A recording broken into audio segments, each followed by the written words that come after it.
Good morning. We're a week before Purim, and we want to learn more about the Megillah based on Chazal. And I have a few thoughts. One of them is from the Vilna Gaon, and basically, a very fundamental thing that he explains in the Megillah. So I'm going to share with you. The Gemara in Megillah discusses on Daf Yud Tes. The question the Gemara poses is, where do you start laning the Megillah from? That's a funny question. We lane it from the beginning. Why wouldn't you lane it from the beginning? This is a question that the Gemara asks.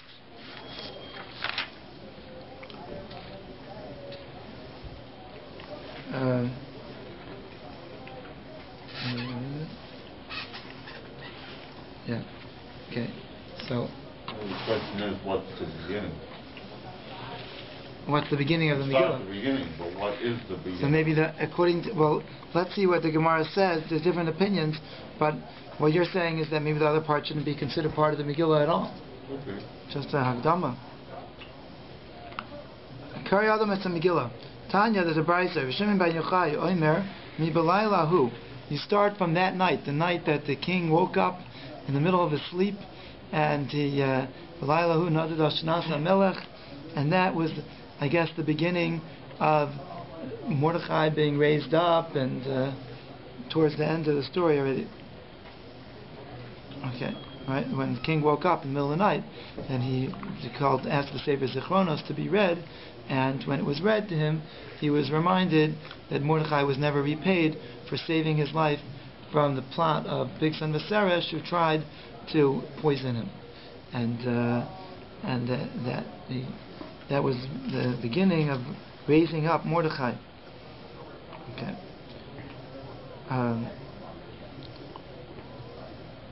One second.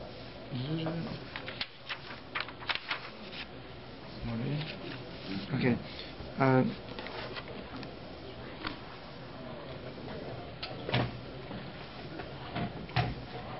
Yes. Okay. So anyway, so you see that he said not to read it from the beginning. So there's different opinions what to do. So the Gemara says, the one who says to read the whole thing, because there's a pasuk that says, as kol toikef, towards the end of the Megillah Esther, that Esther was misakin to tichtav Esther Amalka Bas Avichayil Mordechai Yehudi as called toikef. The toikef is lashon of strength. I mean, like the strength of the miracle. The kayim esigeres of Purim hazois hashenis, that you should fulfill this, that you should keep it, and you should keep it for generations, and you should read it. So the question was, the strength of what? Strength of what? So one says the strength of Achashverosh. So you start. That's really where the beginning of the Megillah starts from, speaking about the grandeur of Achashverosh and his party and his malchus and his kisei hamalchus and all the different aspects to what was going on in his party and how it was decorated. That's the toikef of Achashverosh. Mandar me ish Yehudi toikef shel Mordechai. So one says that ish Yehudi haya b'shushan abira b'shmai Mordechai. So you start from the beginning of the story of Mordechai, where he's introduced to the beginning. So then you start from after Vashti. I think it was after Vashti was killed, and then it speaks about Haman being raised to power. Taikvai shel Haman. Mandu Amar, the last Mandar, which we mentioned before, Nibalayla Hu, he says Taikvai shel Nes. When the miracle, when you start seeing the Geula start coming to come into fruition, that was from Balayla Hu. Okay. Now I'm going to continue this Gemara because this Gemara has another fascinating point to it. So how many opinions do we have? I think we had 4 opinions, and pretty much if we would delve into this Gemara more, we would see how the Gemara is really giving us a skeleton of the Megillah, of where zeroing in on structurally of the Megillah, that there's different points in the Megillah where something's introduced, which is now like the whole story is from then on is based on that. And the question is if it's from the strength of Haman, strength of Achashverosh, the strength of Mordechai, the strength of Haman, the strength of the miracle, right? Those four. Where exactly did the names start? At what point and how many Nisoim were there in Megillah Esther? They said the names that Vashti got sick, so she couldn't come. That was one of them. But the fact, it's true. The Megillah is throughout Nisim. Right. So I think that the idea is though it says Tokef. So the Tokef is the strength of it. So where does it start coming to be? Where you start things, you see things. The strength comes starting from of the miracle from when you start seeing the table starting to turn, and that is from Belalush Nadosh Melech. Until then, we were still holding in a very bleak circumstance, and nothing seemed to be changing for them. But you were right that there definitely were sequences of events that were Kodesh Baruch Hu running the show. That's for sure. And yet the Nisim weren't that overt, because the fact that the Jews were able to arm themselves, and they were able to beat up their enemies, that was also a maze, but it wasn't a maze where they were saved without them doing anything at all, as opposed to other Nisim that were performed. Right. This wasn't just Hashem waging the war for them in an open miracle. That's true. In the end of the story. Yes. Okay. So we're gonna get back to this, but there was a question: which part of the Megillah should actually be part of the Takana to read? And according to one opinion, according to three opinions, you don't start from the beginning. We follow the opinion that you start from the beginning, and the beginning is starting from the Taikef of Achashverosh, from the strength, the grandeur of the power, the might of the mighty kingdom, King Achashverosh. And we have to understand why is that important. That Mandamar has to hold that's part of the Megillah. Yes. Otherwise you'd have the Hefsek. For sure. Yes, so he's going to hold that's what Esther was masaking. That's what Esther was masaking. And that's how we go. I'm going to see soon in Vilna Gaon, it's going to explain to us more what's so important about the beginning and every aspect of the Megillah, and we don't just start from that, from the salvation that we start seeing the tables turn. Now, the Gemara here continues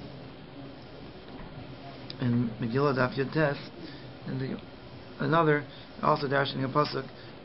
Rav Huna Amar Mehacha, Umar Ra'u. He's saying that these different opinions are based on another pasuk. It says in the Megillah, Umar Ra'u Al Kacha, Umar Higia Aleihem. Okay, so I guess why did they see to do what they did, the people in the Megillah, and what happened to them as a result of what they did? Okay, the different players in the Megillah. Ma'adam Kula. So the one that says you read the whole thing. Ma'ra Achashverosh. What did Achashverosh see to do what he did? And what did Achashverosh do? Shenishtamesh b'kelim shel Beis Hamikdash. That he used in his party. He used the kelim, the vessels of the Beis Hamikdash. What did he see to do that? Al kacha mishum. The reason why he did this is to chashiv shivim shanin.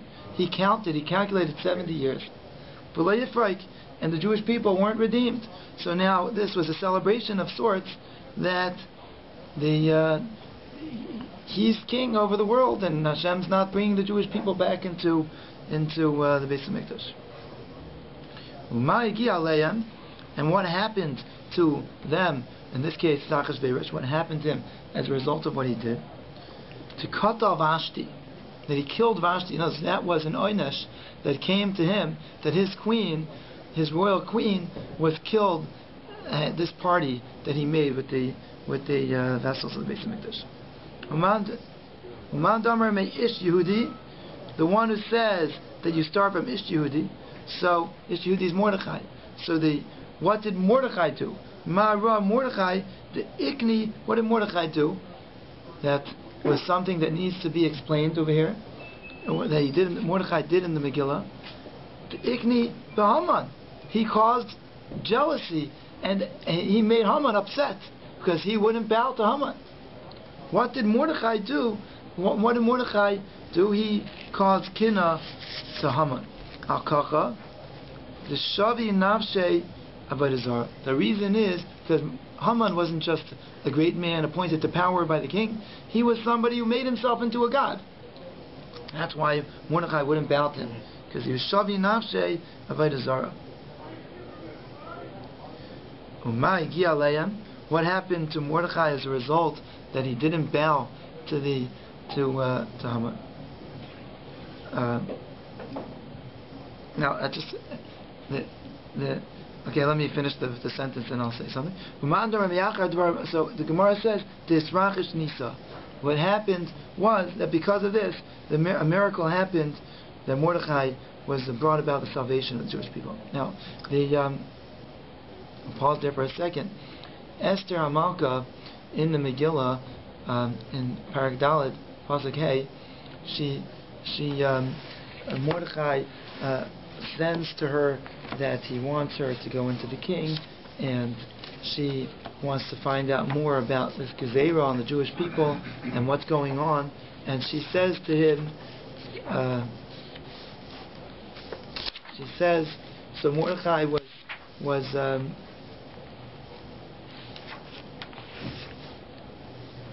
understood everything that happened, and he rent his garments, and he wore sackcloth and ashes, and he went into the city, and he cried out, I guess in the town square, a bitter cry, very great and bitter cry.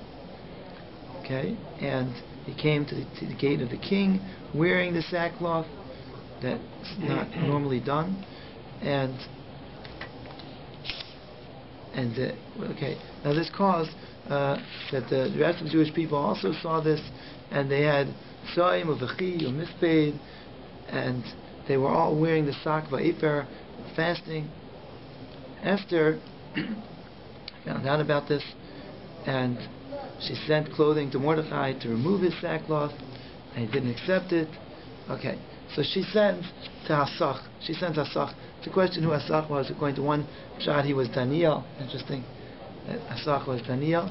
Okay, but Daniel was Klal Yisrael. He was a Rabbi, one of the leaders of Klal Yisrael. So, but anyway, he was somebody who was in the royal palace, and she called to this Misarisi HaMelech, and she called him, and she commanded him to go to Mordechai, Ladas, to know Mazeh the Al-Mazeh. What is this, and for what is this? Ladas Mazeh the Al-Mazeh. She wants an explanation for Mordechai, what's going on. So, she wants to know not only what happened, what's the decree, but why was this decree? Why did this decree come? And so a very interesting thing is that Mordechai answered, Hayagid like Mordechai is Kol Asher Karahu. Now we're familiar with this week. This coming week is going to be Parashat Zohar. We're going to remember Amalek, what Amalek did to Klal Yisrael, and the lashon of Karahu is Asher Karcha Baderech, and it's a lashon of Mikra, carry, that we find by the Amalek, that they're likened to somebody who there's a burning cauldron that nobody will jump into, and they jump in and they cool it off for everyone. It doesn't really get so much cooler for everyone, but not everyone's so scared anymore. And the Jewish people came out of Egypt, and Hashem was on their side, and it opened miracles. Nobody would be brazen to start up with them. And there goes, who was the first one?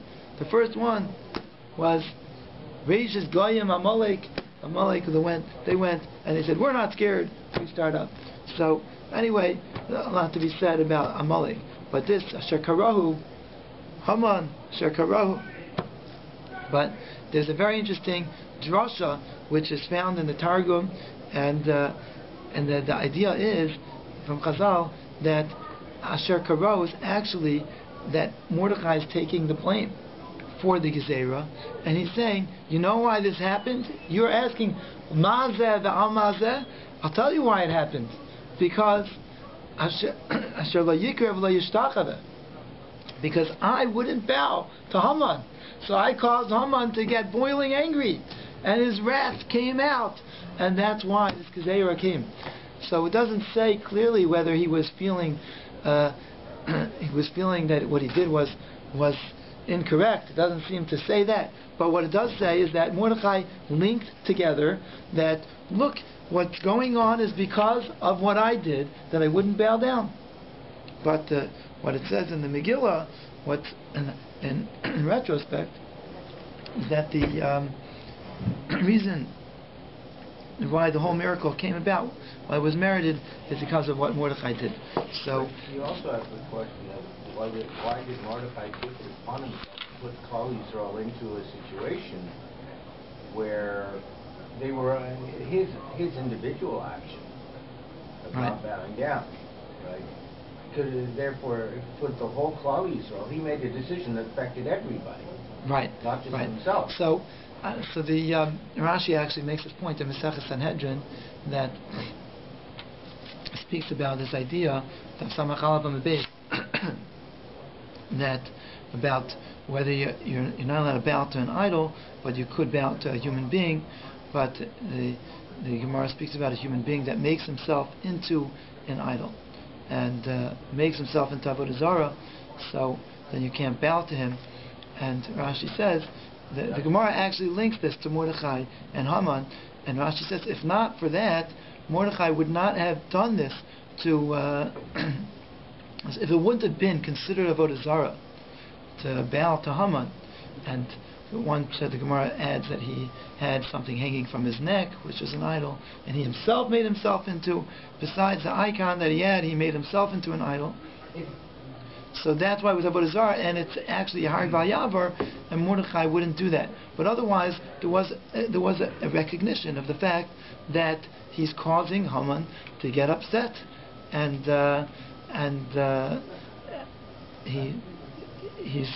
when he got angry at the Jewish people, it wasn't just angry at the Jewish people; it was angry at the people of Mordechai. Right? That was part of what he was.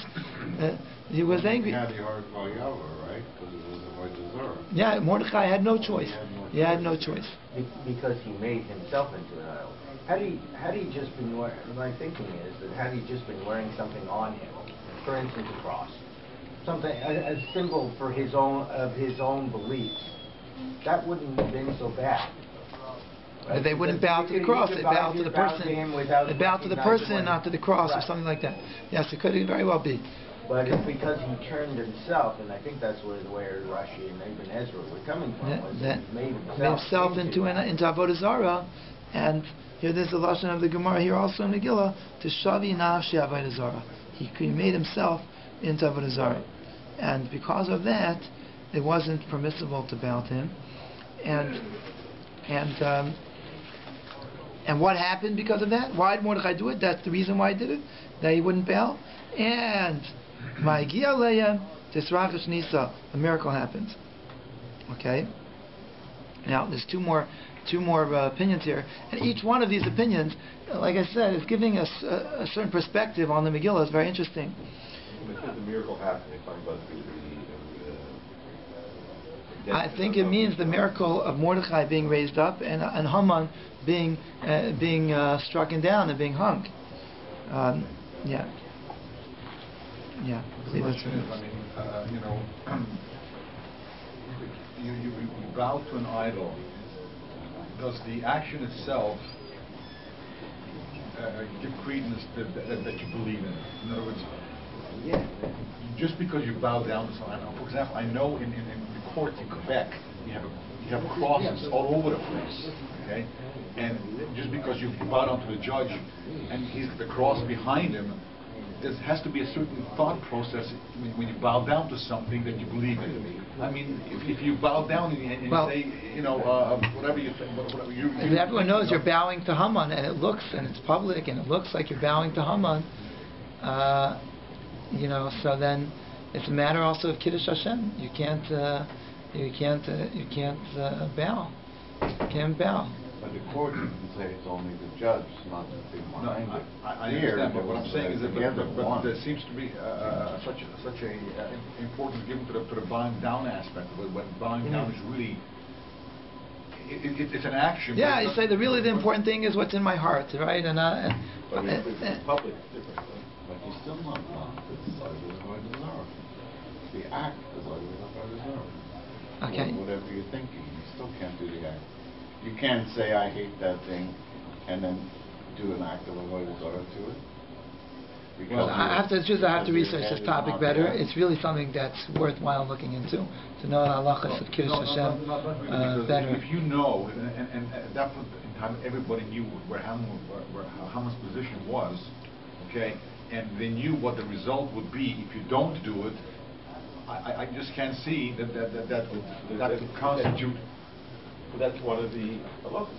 If you worship an idol in public, yes, you have to give your life over rather than do that. It's not a question of what's going to But happen to you. you're not You're going to die. I'm saying that the bowing down doesn't mean you're worshiping. But it's an act of worship. It's the act of worship. It's how you worship in those days. You bow down. Even if you're not agreeing with it, you're doing the act. Remember, you do this to the 7 sons, and you threw something down, just pretend you're picking it up.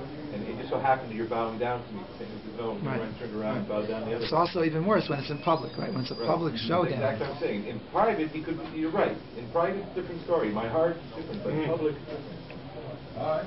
So we do see that this, what looked at as something as being terrible for the Jewish people, and I'm even pointing out something that's surprising, that Mordechai himself seems to be like linking it, that you know why this whole Gezerah is coming? It's a kol asher karohu, because he wasn't yikra v'yishtacheveh, and he himself is alluding to the fact that it's his fault that this came about.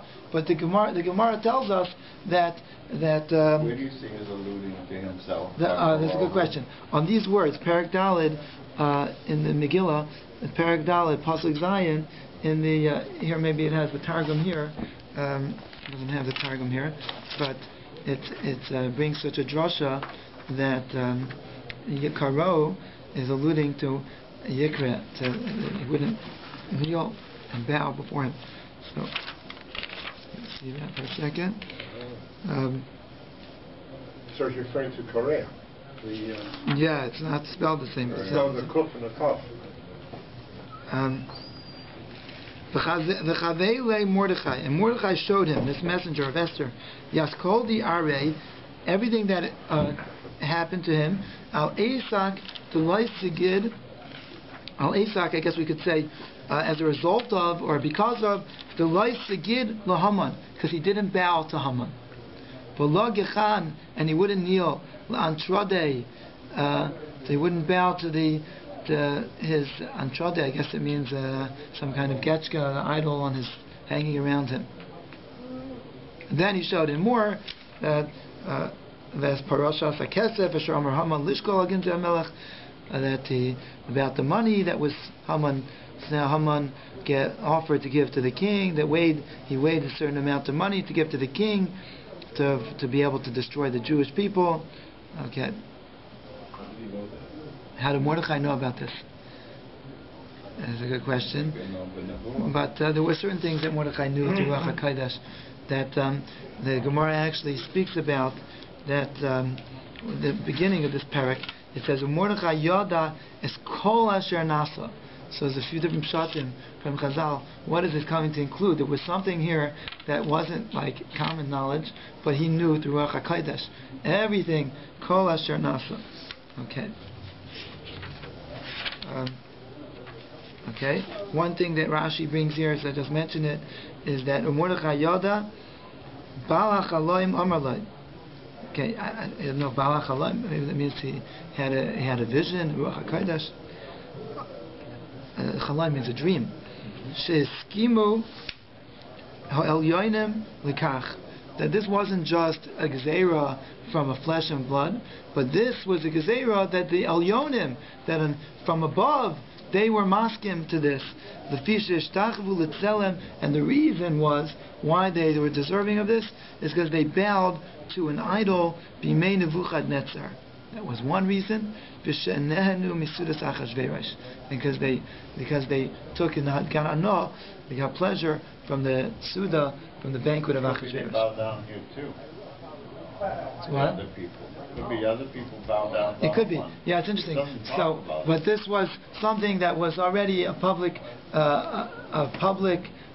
it was deserved. Klai, Xera Klai. So, the interesting thing is, it doesn't say because they bowed down here. That's interesting. But it could be Maybe they weren't aware that he was an Avodah Zarah. Maybe they avoided him, and Mordechai just stood there right in his face, and still didn't bow to him, and he stood in the gate and still wouldn't bow. You have to know. Not everybody was bowed down to him, why would want to exterminate the entire Jewish people instead of just Mordechai? Yeah, maybe we say From Shemayim, there wouldn't have been Xer on everyone. But the reason was because there was a guilt on the Jewish people. Two reasons. The interesting thing is Rashi brings both reasons, and I guess growing up, we always hear both reasons. The reason certainly of going to the party of Achashverosh, the Jewish people should have never done that, even though it's not mentioned so much in the Megillah directly. That's something that we've heard about many times. And it struck me that if you learn the Gemara Megillah, there's something that I was seeing last night when I was looking this over, is that the Gemara in Masechus Megillah on Daf Yud Beis, Menalith, says has two opinions. Why is it that the Gezerah came on the Jewish people? Why was it that the Jewish people had this Gezerah on them to be annihilated from Haman? And it's a machlokas that the students of Rav Shimon Bar Yochai asked Rav Shimon Bar Yochai. So they asked Rav Shimon Bar Yochai,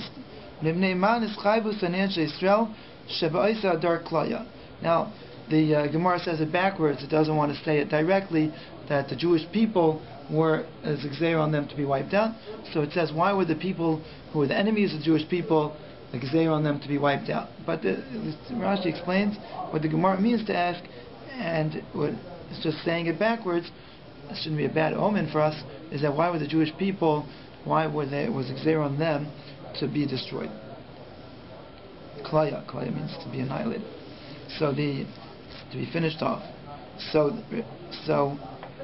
Rav Shimon Bar Yochai said to them, what do you think he said to them? Good Rabbi says to his students,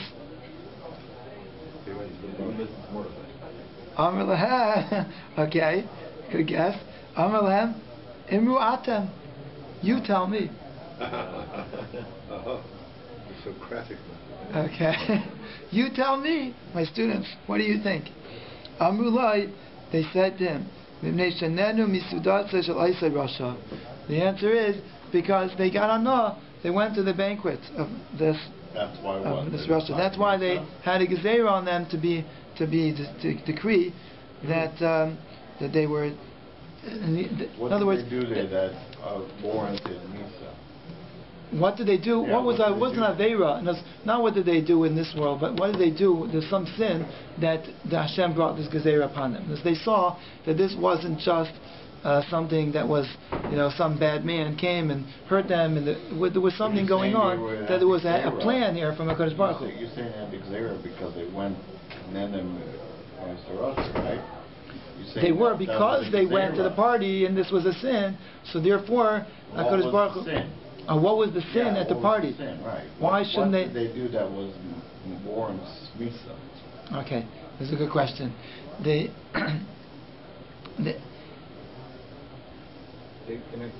Yeah, go ahead. The other day, two things. That Mordechai told him not to go to the door. They told him not to go. This is one thing. It's not more. Wait. That's part of it. Secondly, they went and used the kalim that, or at least they were used there. I don't know if they personally used it, but their kalim were there that the Beis Mikdash was not supposed to have any hanoah from. Right, this would be something that they shouldn't enjoy themselves by a party. That Achashverosh have the kalim Beis Mikdash. It's not one of the three things that you shouldn't be offered to do. You're asking the question. Why would they be chayiv misa for that? Why would they be chayiv misa for that? I understand the punishment is warranted. I actually saw an interesting shot from the Meshech Chochmah last night from Meir Simcha. If you look he has in the back of Sefer Bereishis Shemais, he has a Megillah Esther, some very interesting pieces.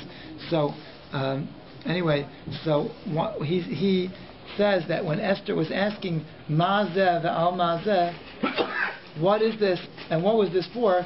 So she wanted to know. What did she want to know? What was this for? Because she wanted to know, was it because of the reason, because they were neder from the suit of Achashverosh?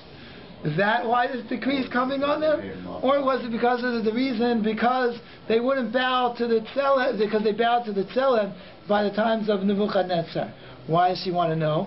Because if it was just because they were nana from the suit of Achashverosh, so that's not really something that warrants their annihilation, min hashamayim, and therefore she's willing to go be mispalel, because she sees that that this could be overturned because of this. It wouldn't be a signed, a sealed deal. You have to see it more, to see the knetch, the different nuances. He says he has a beautiful piece. So he's saying like you, that she was more hopeful. That was the reason, because that wouldn't be something that would ultimately warrant their annihilation. It was something that was a big sin, and it was something that they get in big trouble, but she saw that there was something that they could get out of. That was get out of. That was the reason. It's much deeper than the text of what you see. Mazev al Mazev. You can also say, or you can, I don't know if you will, that the Mishnah, the having Hanoah from the feast, was a culmination. In other words, they already started assimilating, getting very friendly with their Goy neighbors, and the feast, they went there and felt very comfortable, was already the culmination of that. Right. This was a manifestation of what was going on in society with the assimilation of Jewish people. I want to add on to what you're saying, something which, it could be I got this from one of the Mefarshim, I don't remember, but the Gemara in Megilla says that there's different Galiyos, there's different exiles, and each one has likened to a different beast, to a different animal that describes that one. And I think that the Persian Empire was likened to a bear. Bear, dove, okay. Yes. And a dove. And it's misurvalim b'basar. A bear has a lot of flesh, and if you see a bear, like the skin hangs on it, you know what I'm talking about? And okay, so I think that part of the idea of that is that the Persian Empire was something that was a very indulgent people. They were, and this party that's going on for how many days? 180 days? What does it say? Yeah. So, what kind of society has a 180-day party? That's just indicative of what type of society we're talking about. And the Jewish people were getting involved in this, and the enjoyment, and just, and that's also part of it. The Kalim Beis HaMikdash, okay, Nebuch, but we have so much Hanois, and we have so much Hana, the pleasure that what they were getting the pleasure but from. They might get in trouble if they're invited and if they don't go. Right. There's always. So doesn't mean that they did what the Goyim did, but they had to show up their face. I mean, they stood there for 180 days. Maybe they showed their face and left, and they were. Yeah, if they would do that. And they would do that. What do you want to say? I'm saying that there's always a calculation for Jews when you're invited to some big government event. I'm thinking of the chief Rabbi Sachs. He was invited to a royal wedding which was taking place in a church. So he went to the Oberstien of London and asked, am I allowed to go? They said, not only are you allowed to go, you have to go. And they said, as I understand, mitnei Eva. Because you don't want to go putting yourself on the wrong side of the government. Wow. Now, so did that make it okay for Mordecai to serve up his Esther? Well, I just want to add to this. So what we mentioned, I think 2 weeks ago, is that the lashon of the terminology here is used mipnei shenenu. Right. Because they got the hana. In other words, if they would go and they had to be there, that maybe wouldn't have been as bad. But then they said, there's so much pleasure over here. There's so much pleasure. Let's enjoy ourselves. And they go. They have one drink, say l'chaim, and then they go. That's fine. Free meal, come on. And a side thing, I once had a chasana by a church, and I asked Rabbi Lowy, and he told me that the longer you don't go into the main So they're not to go into the main sanctuary, but otherwise to go. Go to the hall, let them know that you were there, and you're outside in the hall, and then disappear. Okay, different situations, different. It's good. Good. Both of these cases, they both asked Shaila and had somebody to ask from. Baruch Hashem, we have people to ask, and even like you mentioned, even a big rabbi, could still ask questions sometimes and know what to do. Okay, so I forgot. I think I got like a kind of a little bit sidetracked on a sidetrack. I don't remember. We discussed some important things over here, but so the Gemara says that two opinions. Why was the Gezerah? So the Gemara in Megilla I was pointing out that it's interesting. Rav Shimon Bar Yochai's Talmidim asked him, and he said, "Why did you say?" And they said because they were nana from the Sudas of Achashverosh. Now, who was invited to the Suda of Achashverosh, the 7-day party that followed the 180-day party? Who was invited? The Jewish people of Shushan. So Rav Shimon Bar Yochai said to his students, he has a question on their interpretation. Because if that's the reason, in Cain,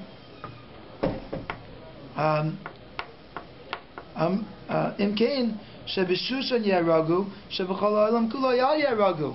It should be only the decree on the ones in Shushan. Why was there a decree on the whole Jewish people? That's what Rav Shimon Bar Yochai asked the students. So they said, okay, good question. So now, Rebbe, let's get back to our question. You tell us, what's the reason? Amrulai, Emarata. So you tell us, what's the reason? Because they bowed the idol, like Rashi says here in the times of Nebuchadnezzar. Okay? So that was the reason. So Amrulai, so they said, if that's the reason, so how did they get saved? Is there any room to have Rachmanus?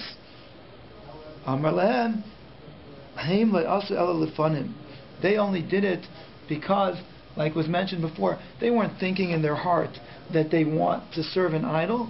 They were doing it, there was a sin, but they were doing it out of fear, because they had to show outwardly like that they were obliging.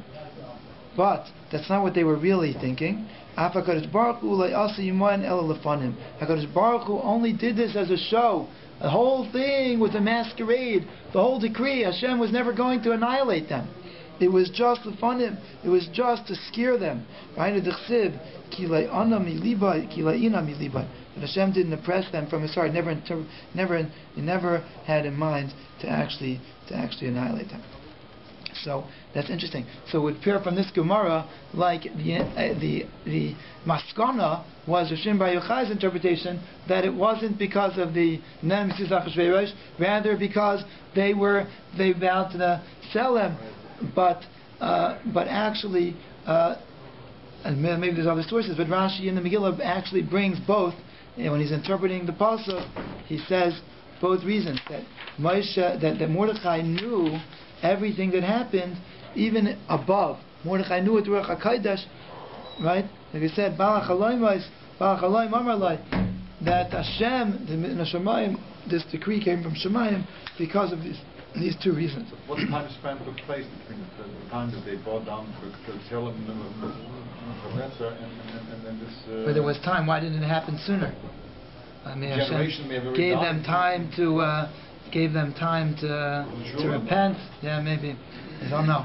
It's a good question. Why wouldn't it happen sooner? Was it everyone?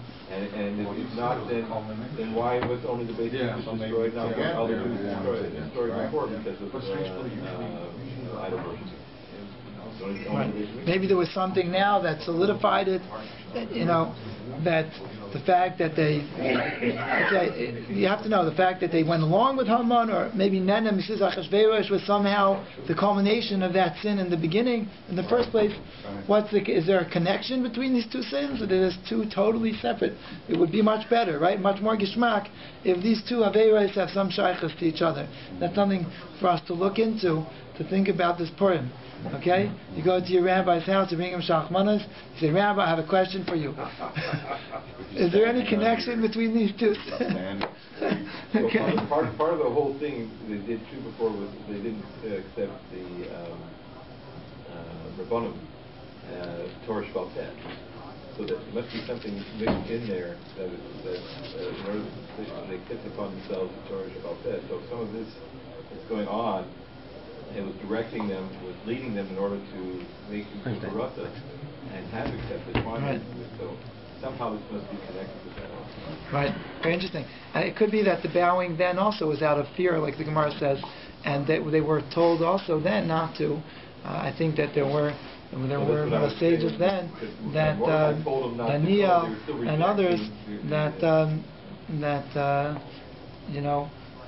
that didn't bow, and there also was maybe a political decision or whatever it was, and now they saw that HaKadosh Baruch Hu scared them, but it wasn't really a decree min Hashamayim, and really just being faithful and doing tshuva was the real reason. I wanted to share with you a story. Does everyone have one more second? I want to share a story. Okay, this is a story maybe you heard. It's printed. It's sometimes told over in different versions. Here it's printed in the back of the Meshech Chochmah here. Okay, after Megillah Esther. I don't know why after Megillah Esther. It's printed here, one page. Okay, and the person who wrote this, it says that he was standing a few steps away. He was standing near Rav Meir Simcha Midvinsk when this story happened. Okay, it was around this time of year, before the springtime came, and Dvinsk was a city that was near a big river, and the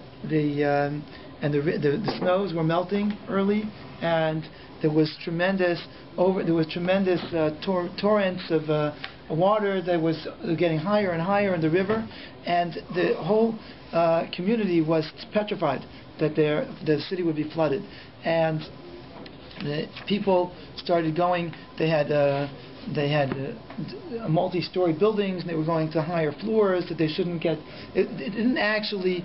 In other words, there was a dam that was protecting the city, and it didn't actually overflow yet, but it was threatening to be broken, and any minute to overflow or to break, and they were very, very, very scared.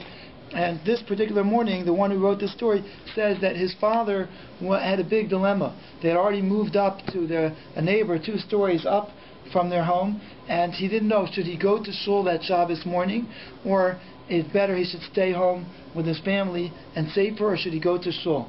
And he decided that he's going to go to shul. And he went to shul to daven Shachris, and he says that in the middle of the tefillah, that was with a tremendous emotion, and they were and crying out. Some Jews ran into the shul. They were mevuhalim. They were all bewildered. Okay, and they were scared, and they were crying out that the water is atat. It's about to go over the dam, and that's it. And Meir Simcha got up from his place. He was wearing his talis, and he went over to where where the dam was, where the wall was, and right next to the water, and he stood on top of it.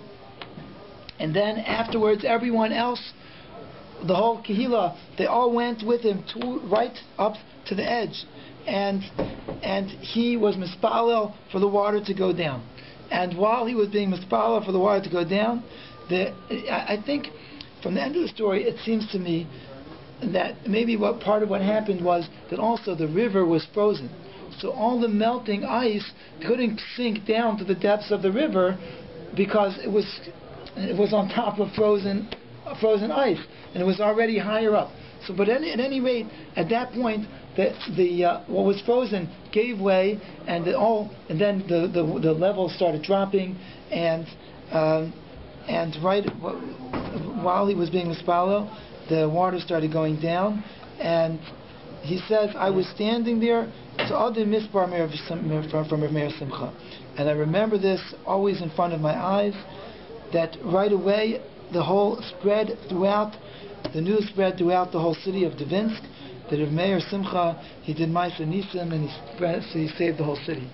So this is something, it's printed up here, he was standing there. And why did I mention this? Because Purim was a time when Klal Yisrael was saved through tefillah, and through the tefillahs of not just tzaddikim, but everyone together. And we should take this time to realize that HaKadosh Baruch Hu saves Klal Yisrael through tefillahs. And Rav Meir Simcha's reaction, people said to him, "Wow, you're Baal Ma'ifes." He said, "No, I was mispalel. So HaKadosh Baruch Hu should answer our tefillahs always, and especially this Purim, that we should have Yeshua's.